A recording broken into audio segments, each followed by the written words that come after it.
सर्वशक्तिमान परमेश्वर के वचनों के पाठों का संग्रह है।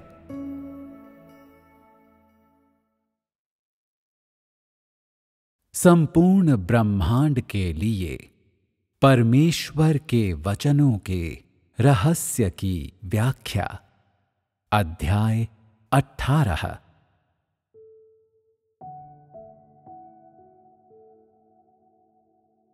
परमेश्वर के सभी वचनों में उसके स्वभाव का एक हिस्सा समाहित होता है। परमेश्वर के स्वभाव को वचनों में पूरी तरह से व्यक्त नहीं किया जा सकता है, जो ये दर्शाने के लिए पर्याप्त है कि उसमें कितनी प्रचुरता है। आखिरकार जिसे लोग देख और स्पर्श कर सकते हैं, वो उतना ही सीमित है जितनी कि लोगों की क्षमता है। यद्यपि परमेश्वर के वचन स्पष्ट हैं, तब भी लोग इसे पूरी तरह से समझने में असमर्थ हैं। उदाहरण के लिए इन वचनों को लो। बिजली की एक चमक पर प्रत्येक जानवर अपने असली स्वरूप में प्रकट हो जाता है। इसी प्रकार मेरे प्रकाश से रोशन होकर मनुष्यों ने भी उस पवित्रता को पुनः प्राप्त कर लिया है जो उनके पास पहले कभी थी। ओह, अतीत का वो भ्रष्ट संसार अंततः ये गंदे पानी में पलट गया है और सतह के नीचे डूबकर कीचड़ में घुल गया है। परमेश्वर के सभी वचनों में उसके अस्तित्व का समावेश है और भले ही सभी लोग इन वचनों से अवगत हों, फिर भी उन्होंने कभी उनके अर्थ को नहीं जाना है। परमेश्वर की दृष्टि में वे सभी जो उसका विरोध करते हैं, उसके शत्रु हैं। अर्थात जो लोग दुष्ट आत्माओं से संबंधित हैं, वे पशु हैं। इससे कलीसिया की वास्तविक स्थिति को देखा जा सकता है। सभी लोग परमेश्वर के वचनों द्वारा रोशन होते हैं और इस रोशनी में वे फटकार, ताड़ना या दूसरों द्वारा सीधी उपेक्षा के बिना, चीजों के करने के अन्य मानवीय तरीकों के अधीन हुए बिना और दूसरों की हिदायत बिना स्वयं को जांचते हैं। सूक्ष्मदर्शी परिप्रेक्ष्य से वे बहुत स्पष्ट रूप से देखते हैं कि उनके भीतर वास्तव में कितनी बीमारी है। परमेश्वर के वचनों में हर प्रकार की आत्मा को वर्गीकृत किया जाता है और उसे उसके मूल रूप में प्रकट किया जाता है। स्वर्गदूतों की आत्माएं अधिक रोशन और प्रबुद्ध हो जाती हैं। इसलिए परमेश्वर के वचन हैं कि मनुष्यों ने भी उस पवित्रता को पुनः प्राप्त कर लिया है जो उनके पास पहले कभी थी। ये वचन परमेश्वर द्वारा प्राप्त किए गए अंतिम परिणामों पर आधारित हैं। फिलहाल निस्संदेह इस परिणाम को पूरी तरह से हासिल नहीं किया जा सकता है। ये सिर्फ एक पूर्वानुभव है जिसके माध्यम से परमेश्वर की इच्छा देखी जा सकती है। ये वचन इस बात को दर्शाने के लिए पर्याप्त हैं कि बहुत से लोग परमेश्वर के वचनों के भीतर चूर चूर हो जाएंगे और सभी लोगों के पवित्रीकरण की उत्तरोत्तर प्रक्रिया में पराजित हो जाएंगे। यहाँ ये कीचड़ में घुल गया है। परमेश्वर का आग से दुनिया को नष्ट करने का विरोध नहीं करता है और बिजली परमेश्वर के कोप की ओर संकेत करती है। जब परमेश्वर अपने महान कोप को बंधन से मुक्त करेगा तो परिणाम स्वरूप पूरी दुनिया ज्वालामुखी के फटने की तरह सभी प्रकार की आपदाओं का अनुभव करेगी। आकाश में ऊपर खड़े होकर ये देखा जा सकता है कि पृथ्वी पर सभी प्रकार की आपदाएं दिन प्रतिदिन मानव जाति को घेर रही हैं। ऊपर से नीचे देखने पर पृथ्वी भूकंप से पहले के विभिन्न दृश्यों को प्रदर्शित करती है। तरल अग्नि अनियंत्रित बहती है। लावा बेरोक टोक बहता है। पहाड़ सरकते हैं और हर जगह उदासीन प्रकाश चमकता है। पूरी दुनिया आग में डूब गई है।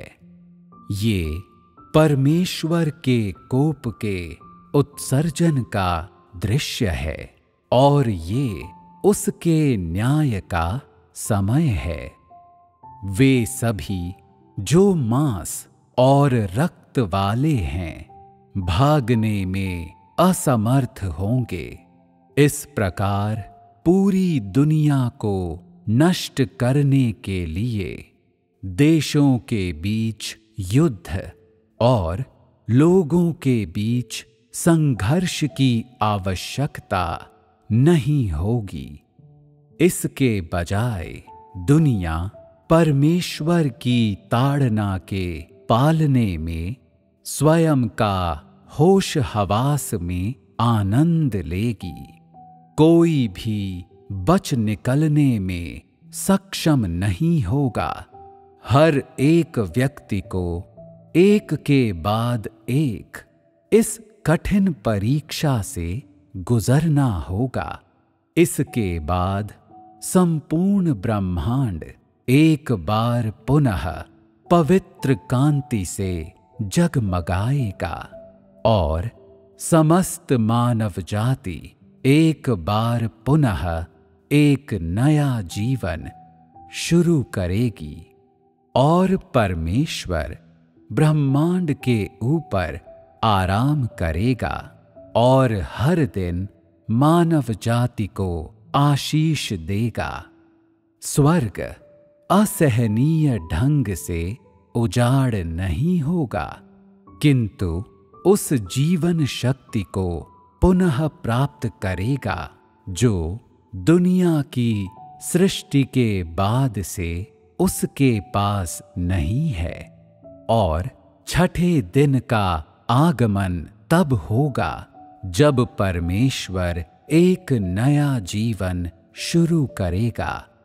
परमेश्वर और मनुष्य जाति दोनों विश्राम में प्रवेश करेंगे और ब्रह्मांड अब गंदा या मैला नहीं रहेगा, बल्कि नवीनीकरण को प्राप्त करेगा।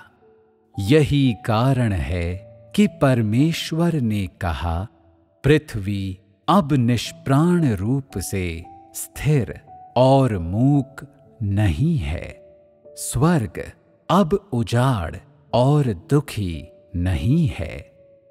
स्वर्ग के राज्य में अधार्मिकता या मानवीय भावनाएं या मानव जाति का कोई भी भ्रष्ट स्वभाव कभी नहीं रहा है, क्योंकि वहां शैतान का उपद्रव मौजूद नहीं है।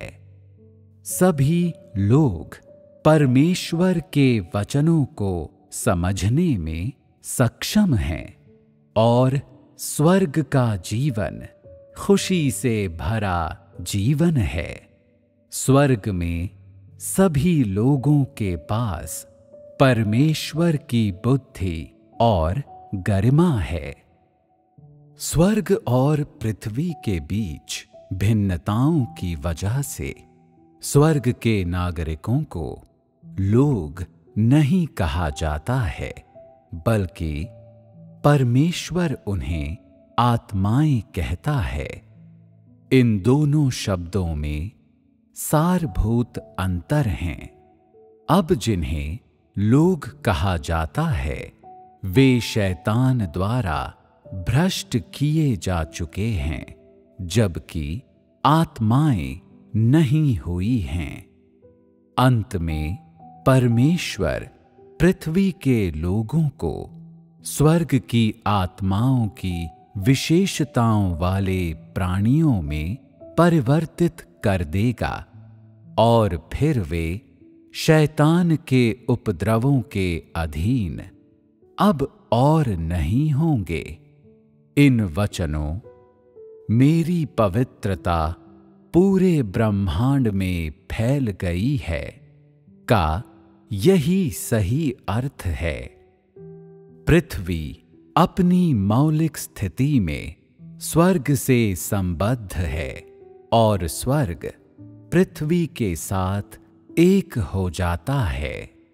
मनुष्य स्वर्ग और पृथ्वी को बांधे रखने वाली डोर है और मनुष्य की पवित्रता के कारण, मनुष्य के नवीनीकरण के कारण स्वर्ग अब पृथ्वी से छुपा हुआ नहीं है और पृथ्वी अब स्वर्ग की ओर मौन नहीं है।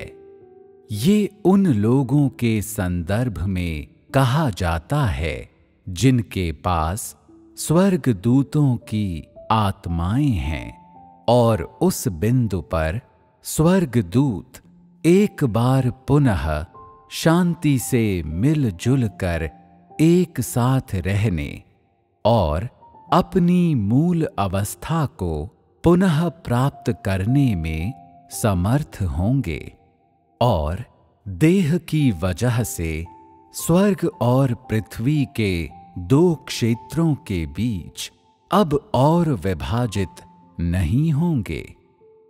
धरती पर स्वर्गदूत स्वर्ग में स्वर्गदूतों के साथ संवाद करने में समर्थ होंगे। पृथ्वी पर लोग स्वर्ग के रहस्यों को जान जाएंगे और स्वर्ग में स्वर्गदूत मानवीय दुनिया के रहस्यों को जान जाएंगे। स्वर्ग और पृथ्वी एकजुट हो जाएंगे और उनके बीच कोई दूरी नहीं रहेगी। ये राज्य के साकार होने की सुंदरता है।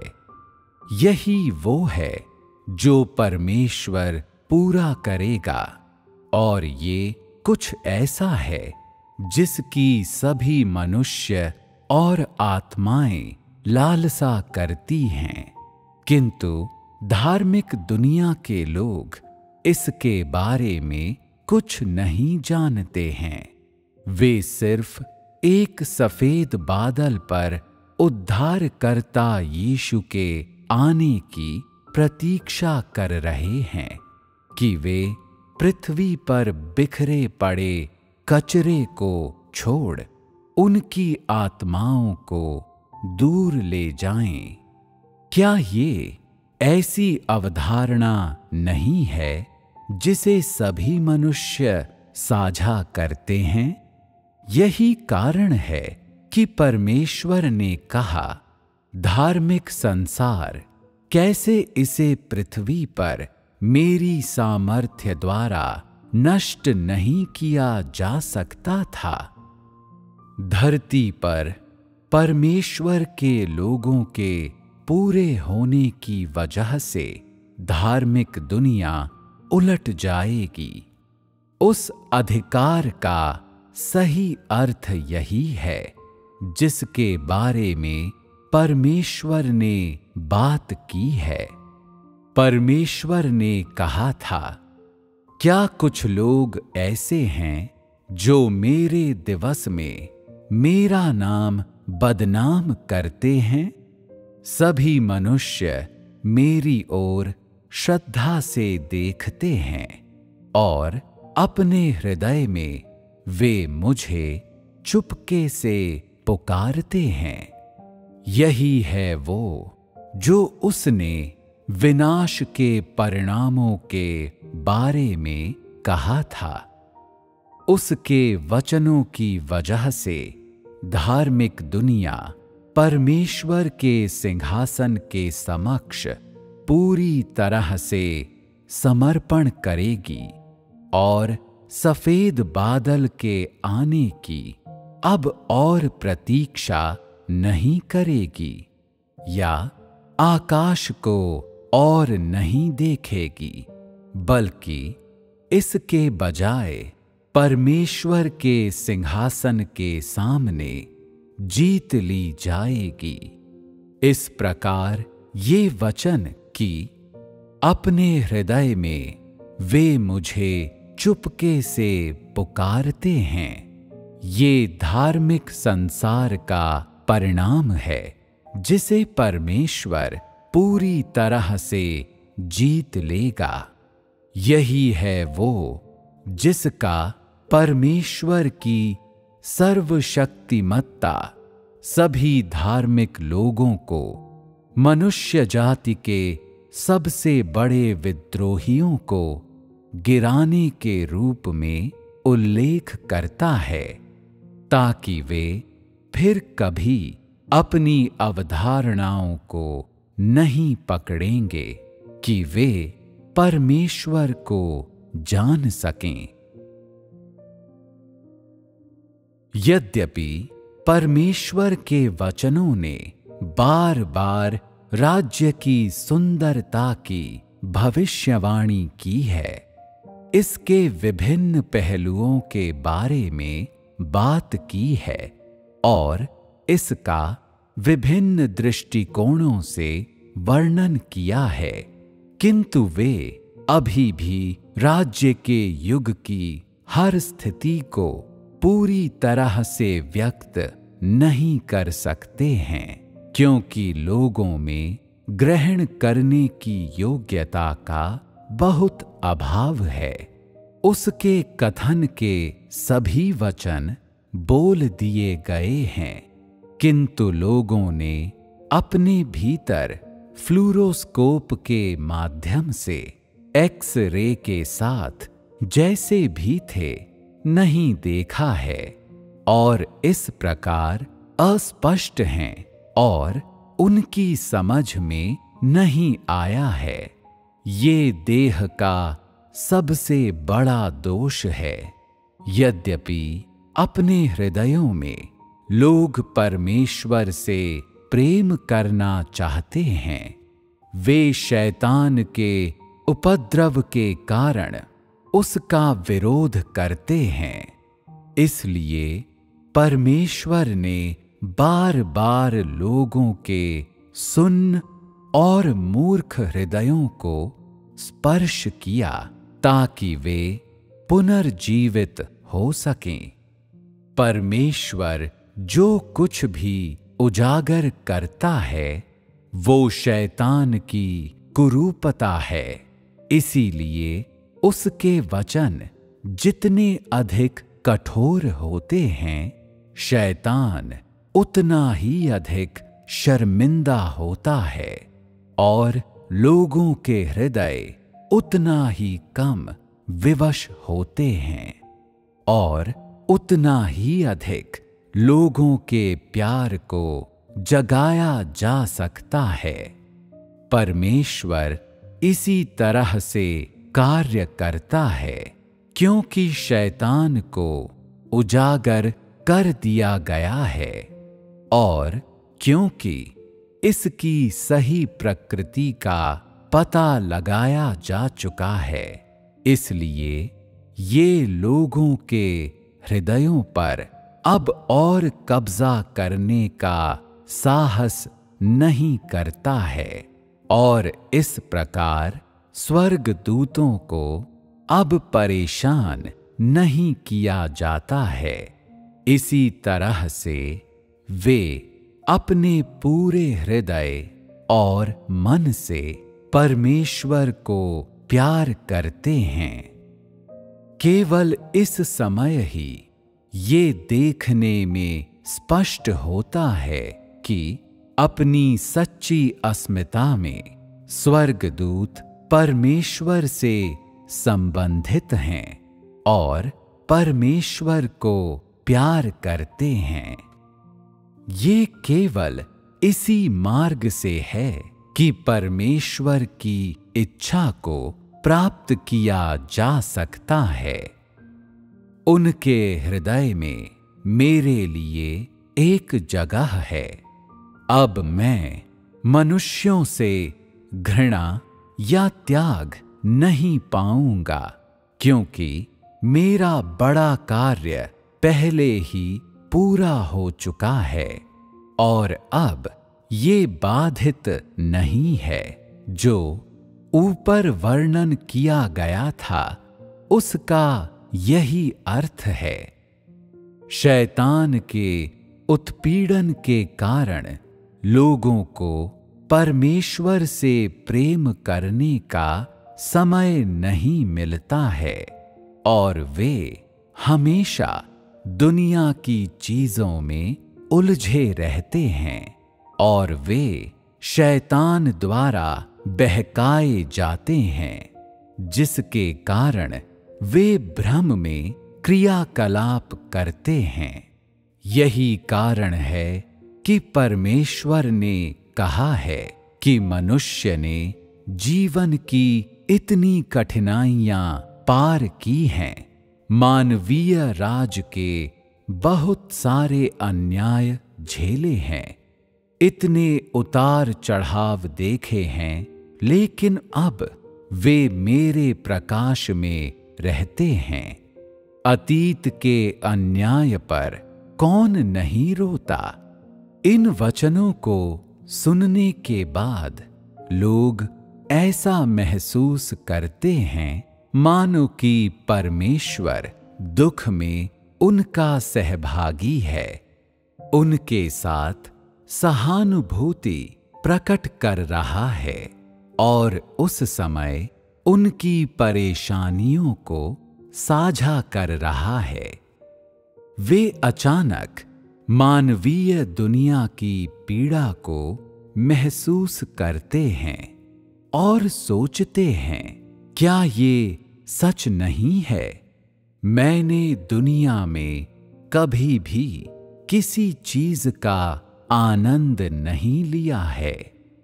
अपनी मां के गर्भ से बाहर आने के बाद से अब तक मैंने मानव जीवन का अनुभव किया है और मैंने कुछ भी प्राप्त नहीं किया है, किंतु मैंने पीड़ा काफी झेली है।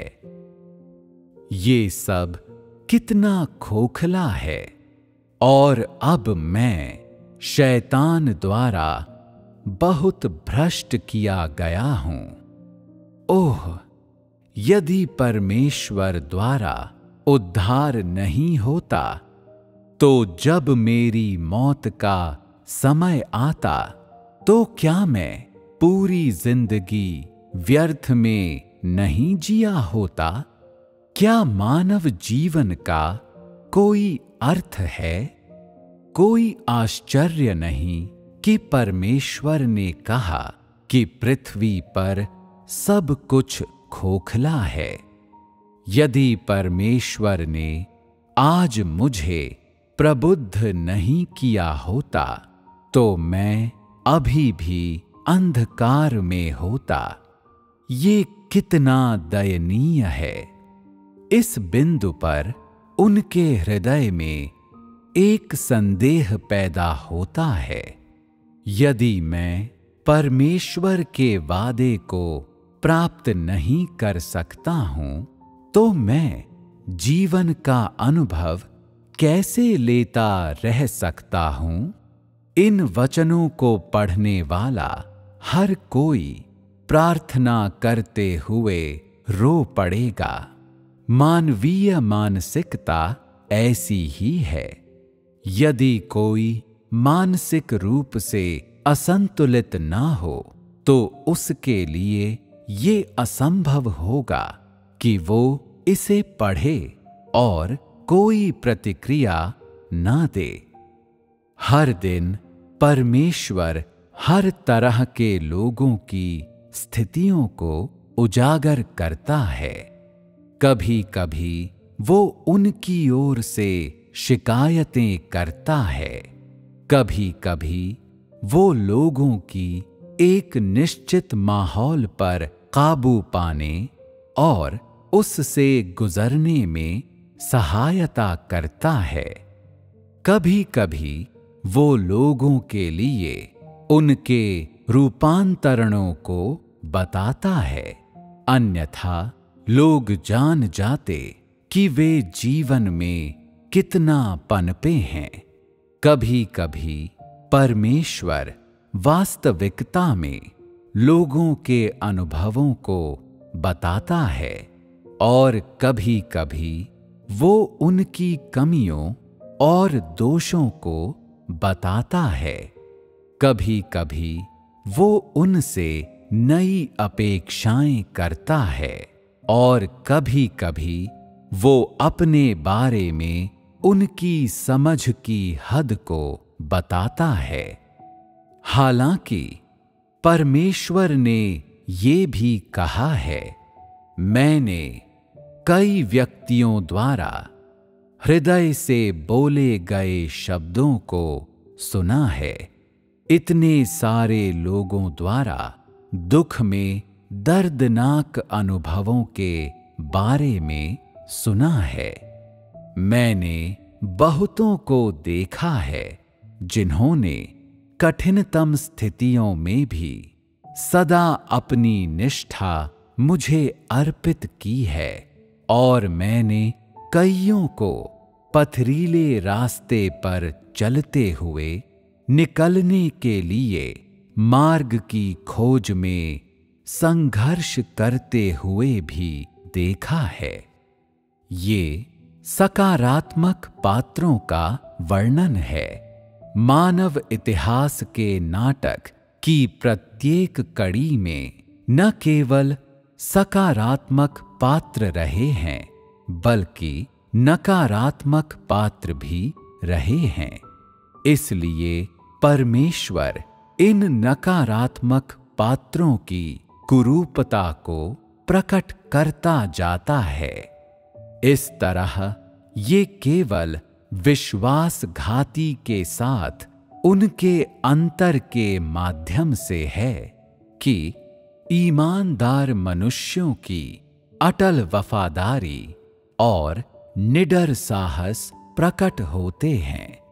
सभी लोगों के जीवन में नकारात्मक कारक होते हैं और बिना किसी अपवाद के सकारात्मक कारक भी होते हैं। परमेश्वर सभी लोगों के बारे में सच्चाई को प्रकट करने के लिए दोनों का उपयोग करता है, जिससे कि विश्वासघाती अपने सिरों को झुका लेंगे और अपने पापों को स्वीकार करेंगे और ताकि ईमानदार मनुष्य प्रोत्साहन पाकर वफादार बने रहेंगे। परमेश्वर के वचनों का निहितार्थ बहुत गहरा है। कभी कभी लोग उन्हें पढ़ने के बाद हंसी से दोहरे हो जाते हैं, जबकि अन्य समयों में वे मौन होकर अपने सिरों को लटका देते हैं। कभी कभी वे यादें ताज़ा करते हैं, कभी कभी वे फूट फूट कर रोते हैं और अपने पापों को अभिस्वीकृत करते हैं। कभी कभी वे अंधेरे में टटोलते हैं और कभी कभी वे तलाश करते हैं। कुल मिलाकर उन विभिन्न परिस्थितियों की वजह से जिनमें परमेश्वर बोलता है, लोगों की प्रतिक्रियाओं में परिवर्तन होते हैं। जब कोई व्यक्ति परमेश्वर के वचनों को पढ़ता है तो कभी कभी तमाशाई भी गलती से विश्वास कर सकते हैं कि वो व्यक्ति मानसिक रोगी है। इन वचनों पर विचार करो और इसलिए पृथ्वी पर विवादास्पद मतभेद नहीं रहे और मेरे वचनों का अनुगमन करते हुए आधुनिक युग के विविध हथियार भी वापस ले लिए गए हैं। हथियार शब्द पूरे दिन के लिए एक पर्याप्त हास्य का साधन हो सकता है और जब कभी भी कोई संयोगवश हथियार शब्द को याद करेगा तो वो अपने आप में जोर से हंसेगा। क्या ऐसा नहीं है? तुम इस पर कैसे नहीं हंस सकते? जब तुम हंसते हो तो मानव जाति से परमेश्वर की अपेक्षाओं को समझना न भूलो और कलीसिया की वास्तविक परिस्थिति को देखना न भूलो। समस्त मानव जाति अब सामान्य स्थिति में लौट चुकी है और एक नए जीवन को आरंभ कर चुकी है। नए परिवेश में निवास करते हुए अच्छी संख्या में लोग ऐसा महसूस करते हुए मानो कि वे एक बिल्कुल ही नए संसार में प्रवेश कर चुके हैं, अपने आसपास देखते हैं और इस वजह से वे तुरंत अपने वर्तमान परिवेश के अनुकूल बनने में या एकदम से सही मार्ग पर आने में समर्थ नहीं होते हैं। ये कलीसिया की वर्तमान वास्तविक परिस्थिति है। सभी लोगों को तुरंत सही मार्ग में प्रवेश करवाने के लिए उद्विग्न न हो। एक बार जब पवित्र आत्मा का कार्य एक निश्चित स्तर तक प्रगति कर लेता है तो सभी लोग इसे महसूस किए बिना इसमें प्रवेश करेंगे। जब तुम परमेश्वर के वचनों के सार को समझोगे तो तुम जान जाओगे कि उसके आत्मा ने किस चरण तक कार्य कर लिया है। परमेश्वर की इच्छा है मैं उसकी अधार्मिकता पर निर्भर करते हुए केवल शिक्षा का एक उचित उपाय प्रशासित करता हूं, जो हर एक को सही रास्ते पर आने में बेहतर सक्षम बनाता है। ये परमेश्वर के बोलने और कार्य करने का तरीका है और ये मानव जाति के अभ्यास का विशिष्ट मार्ग भी है। इसके बाद उसने लोगों के लिए मानव जाति की अन्य स्थितियों को बताया। यदि मानव जाति उस परमानंद का मजा लेने की अनिच्छुक है जो मुझ में है, तो मैं केवल इतना ही कर सकता हूं कि उनकी अभिलाषाओं के अनुसार उन्हें अथाह गड्ढे में भेज दूं। परमेश्वर ने सुविस्तृत रूप से बोला और लोगों के पास शिकायत करने का जरा सा भी अवसर नहीं छोड़ा। परमेश्वर और मनुष्य के बीच यही सटीक अंतर है। परमेश्वर हमेशा स्पष्ट और मुक्त रूप से मनुष्य से बात करता है। परमेश्वर जो कुछ भी कहता है उसमें कोई भी उसके ईमानदार हृदय को देख सकता है, जिसके कारण लोग अपने हृदयों की उसके हृदय से तुलना करते हैं और ये उन्हें समर्थ बनाता है कि वे अपने हृदयों को उसके प्रति खोलें, ताकि वो देख सके कि इंद्रधनुष के वर्ण क्रम में उनका कौन सा रंग है। परमेश्वर ने कभी भी किसी भी व्यक्ति की आस्था या प्यार की सराहना नहीं की है, किंतु उसने हमेशा लोगों से अपेक्षाएं की हैं और उनके कुरूप पक्ष को उजागर किया है। ये दर्शाता है कि लोगों के पास कितनी छोटी कद काठी है और उनके गठन में कितना अभाव है। इनकी क्षतिपूर्ति करने के लिए उन्हें अधिक अभ्यास करने की आवश्यकता है। यही कारण है कि परमेश्वर लोगों पर लगातार अपना क्रोध भेजता है। एक दिन जब परमेश्वर मानव जाति के बारे में पूरी सच्चाई प्रकट कर देगा, तो लोग पूरे हो जाएंगे और परमेश्वर निश्चिंत हो जाएगा। लोग अब परमेश्वर को नहीं फुसलाएंगे और वो उन्हें अब और शिक्षित नहीं करेगा। तब से लोग अपने दम पर रहने में समर्थ होंगे।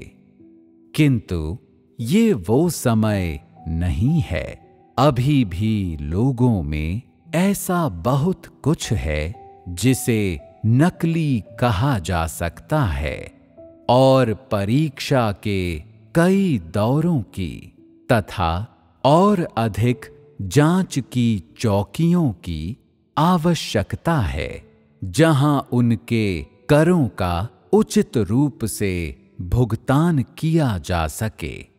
यदि अभी भी नकली माल हैं, तो उन्हें जब्त कर लिया जाएगा ताकि उन्हें बेचा नहीं जा सके और तब तस्करी के सामान की उस खेप को नष्ट कर दिया जाएगा। क्या चीजों को करने का ये एक अच्छा तरीका नहीं है?